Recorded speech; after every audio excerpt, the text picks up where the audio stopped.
Hi viewers, welcome to our channel. ప్రస్తుతం మనతో పాటు ప్రముఖ పొలిటికల్ అనలిస్ట్ అంకమ్మరావు గారు ఉన్నారు. వారితో ఒకసారి మాట్లాడదాం. సార్ నమస్కారం. సార్ నమస్తే. సార్ కోడికత్తి సీను మరి గత 5 ఏళ్లుగా జైల్లోనే ఉన్నారు సార్. మరి ఇవాళ ఆయనకి హైకోర్టు అయితే బెయిల్ని అయితే మంజూరు చేయడం జరిగింది.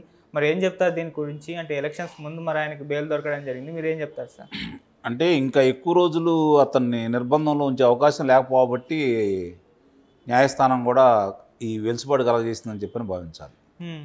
మామూలుగా నేనైతే నా నా యొక్క అభిప్రాయం ప్రకారం అయితే అసలు దీనికి సంబంధించి అతని మీద ఏ విధమైన ఆధారాలు లేకుండా, అంటే ఆధారాలు లేకుండా ఎందుకంటున్నాను అంటే అతను వల్లే నాకు గాయమైంది, అతనే నన్ను పొడిచాడు అని చెప్పని బాధితుడు ఇంతవరకు చెప్పట్లేదు.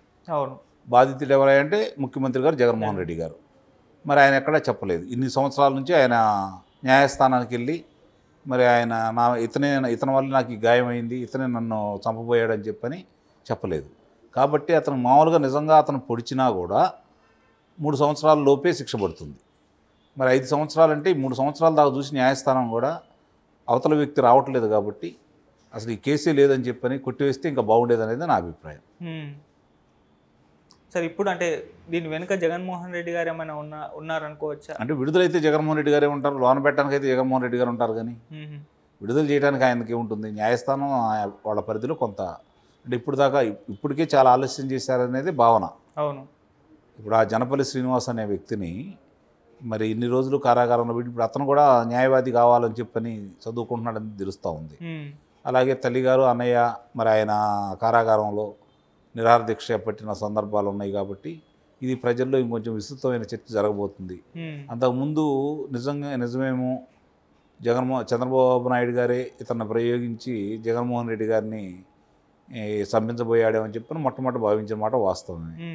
కాబట్టి అది రోజు రోజుకి జరుగుతున్న పరిణామాలన్నీ చూసుకున్న తర్వాత జగన్మోహన్ రెడ్డి గారు న్యాయస్థానానికి వెళ్ళి చెప్పకపోయిన తర్వాత, అతని గురించి పట్టించుకోకపోయిన తర్వాత, అతను కూడా కొన్ని సందర్భాల్లో నేను ఆయన్ని రేపొద్దున ఎన్నికల్లో లబ్ధి పొందుతాననే ఉద్దేశంతో నేను ఆయన అభిమానిని, ఆ కార్యకర్తని లబ్ధి కోసం ఇలా చేశాడని చెప్పి ఆ అబ్బాయి చెప్పిన తర్వాత కూడా ఇన్ని రోజులు సాగదీశారు. కాబట్టి ప్రజలు నమ్మకం కోల్పోయారు.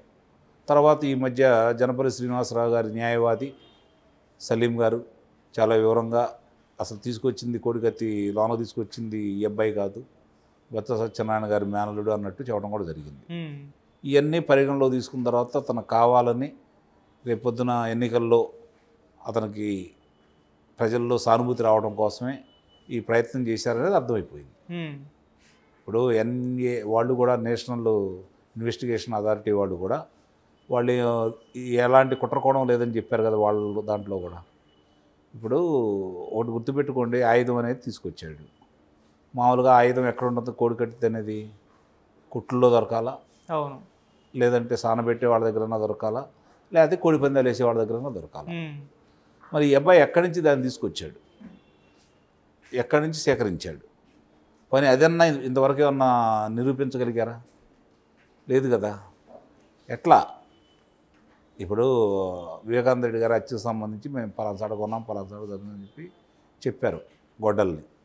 మరి ఇలా ఇతను కూడా ఆ పని చేసి ఉంటే ఎక్కడి నుంచి తీసుకొచ్చాడు, అసలు లోనకి ఎలా వచ్చింది, అది ఎవరి ఆధీనంలో ఉంటుంది విమానాశ్రయం అనేది?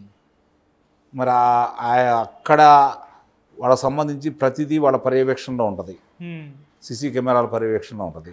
ఆ సంఘటన జరిగినప్పుడు మాత్రమే సీసీ కెమెరాలు ఎందుకు పనిచేయలేదు? అవును, ఇవన్నీ ప్రజలు ఆలోచించుకుంటా ఉన్నారు. కాబట్టి ఇప్పటికైనా సరే అతను న్యాయం జరిగిందైతే నేనే భావించట్లేదు. అవును, ఈ అభియోగాలను కొట్టివేసి రాలేదు కాబట్టి బాధితుడు మేము కొట్టివేస్తున్నాం అని చెప్పి తీసేసినట్టయితే న్యాయం జరిగిందని నేను భావించుండేవాడిని. కోర్టు అయితే ఇప్పుడు కొన్ని కండిషన్స్ అయితే పెట్టింది, అంటే మీడియా ముందు వచ్చి మాట్లాడకూడదు ఏమి అని చెప్పేసి. మరి ఒకవేళ ఈ కండిషన్స్ అన్ని ఎత్తేస్తే అతను ఏమన్నా నిజాల్ని బయటకు చెప్పే అవకాశం ఏమన్నా? అవును, ఈ షరతులు కనుక విధించకుండా ఉంటే అప్పుడు ఆయన మాట్లాడడానికి అవకాశం ఉండేది. ఆ నిబంధనలన్నీ ఉన్నాయి కాబట్టి కొన్ని విషయాలు అతను వాస్తవాలు చెప్పకపోవచ్చు, చూడడానికి కూడా అవకాశం లేదు కదా, పంచుకోవడానికి అవకాశం లేదు. వారం ముమ్మడి వారం రక్షాభట్ నిలయానికి వెళ్ళేసి ఆయన సంతకాలు పెట్టాలని చెప్పారు.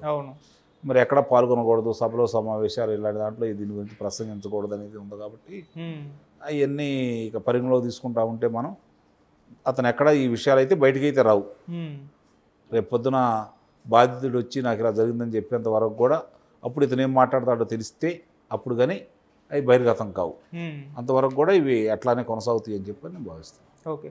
సో లాస్ట్ టైం ఈ కోడికత్తి ఇన్సిడెంట్ ఎలక్షన్స్ ముందు జరిగింది. సో అక్కడ సీను లోపలికి వెళ్ళడం జరిగింది. అది జగన్ గారికి హెల్ప్ అయ్యి ఎలక్షన్స్లో గెలిచారు. మళ్ళీ ఇప్పుడు ఈ ఎలక్షన్స్ ముందు ఈయన బయటకు రావడం చూస్తున్నాం. మరి ఇది జగన్ గారికి ఏ విధంగా ఏ ఫేవర్లో వెళ్తుందంట? ఇప్పుడు మీరు అన్నట్టు ఆయన లోనికి వెళ్ళినందుకు జగన్ గారు గెలిచారు, బయటకు వచ్చారు కాబట్టి ఓడిపోతారు, అంతే జరిగింది. మీ యొక్క ఆలోచన ప్రకారమే నేను చెబుతున్నాను. ఓకే. ఆయన లోనికి వెళ్ళారు కాబట్టి ఈయనకి విజయం సాధించారు. ఇప్పుడు ఆయన బయటకు వచ్చారు కాబట్టి ఈయనకు అపజయం ఎదురవుతుందని చెప్పి భావించాల్సి వస్తుంది. ఓకే సార్, గత కొన్ని రోజుల నుంచి కూడా అంటే కోడికత్తి సీన్ ఇన్సిడెంట్కి వస్తే వాళ్ళు అందరూ కూడా ధర్నాలు చేయడం ఫ్యామిలీ మెంబర్స్ చూసాం.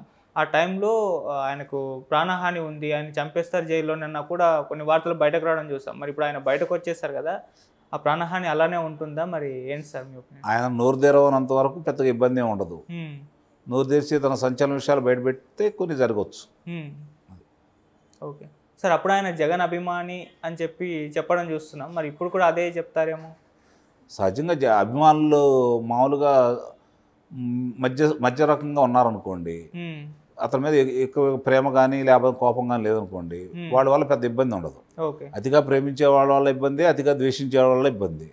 ఇప్పుడు అతిగా ప్రేమించి అభిమాని అయ్యాడు, అతను జరిగిన అన్యాయానికి అతిగా ద్వేషిస్తున్నారు ఈరోజు. మరి అది ప్రమాదమే కదా.